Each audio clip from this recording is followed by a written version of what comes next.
بسم اللہ الرحمن الرحیم۔ السلام علیکم ورحمۃ اللہ۔ روزانہ واقعات کے لیے ہمارے چینل کو ضرور سبسکرائب کریں۔ ایک مرتبہ درود شریف ضرور پڑھ لیں۔ حقیقی خوشی۔ میں ایک جاننے والے کے گھر گیا تو وہاں ایک بڑا سبق آموز قصہ رونما ہوا جو آپ کے گوش گزار کرنا چاہتا ہوں۔ میں ان کے ڈرائنگ روم میں جا کر بیٹھا تو کچن ڈرائنگ روم کے ساتھ اٹیچ تھا، جس کی وجہ سے کچن میں ہونے والی گفتگو کو تھوڑا غور کرنے سے سنا جا سکتا تھا۔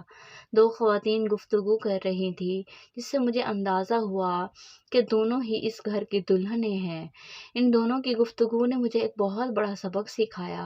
ایک خاتون دوسری سے کہہ رہی تھی کہ تم پر کتنا ظلم ہوتا ہے، سارا دن تم سے گھر کے کام کرواتے رہتے ہیں، ہر کوئی تمہیں نوکر کی طرح سمجھتا ہے، شاید اس لیے کہ تم مڈل کلاس فیملی سے تعلق رکھتی ہو، اور مجھے دیکھو، گھر میں سارا دن رانیوں کی طرح راج کرتی ہوں، کوئی مجھے کچھ نہیں کہتا، جس کو کام ہوتا ہے وہ تمہیں کہتا ہے، تمہیں ان لوگوں کے گھر کی نوکرانی بنا رکھا ہے، تم اپنے شوہر کو کیوں نہیں بتاتی یہ سب؟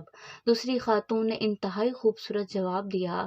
اس نے کہا، مجھے اس بات پر فخر ہے کہ گھر کے افراد ہر کام کے لیے میرا انتخاب کرتے ہیں، کیونکہ مجھے ان کے کام کرنے سے خوشی محسوس ہوتی ہے، اور جب میں اس گھر کے کاموں کو اپنا سمجھ کر کرتی ہوں تو مجھے تھکن محسوس نہیں ہوتی، اور جب میرا شوہر گھر آتا ہے تو وہ گھر کے ہر فرد سے میرے لیے تعریفی کلمات سنتا ہے تو مجھ سے خوش ہو جاتا ہے، اور میرے شوہر کے چہرے پر آنے والی وہ خوشی میرے دن بھر کی تھکن کو پل بھر میں ختم کر دیتی ہے، اور پھر میں اللہ کا شکر ادا کرتی ہوں کہ اپنے شوہر کی نافرمانی اور ناراضگی سے محفوظ ہوں۔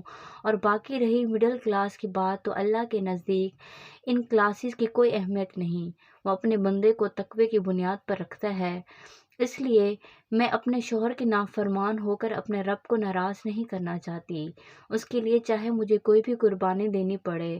اس نیک بخت عورت کی باتیں سن کر یقین ہو گیا کہ لازماً اس خاتون کی تربیت کے پیچھے کسی عظیم خاتون کا ہاتھ ہے، جس نے اپنی بیٹی کو ایسا اعلیٰ اخلاق سے مزین کیا۔ مزید ویڈیو کے لیے ہمارے چینل کو سبسکرائب کریں۔ شکریہ۔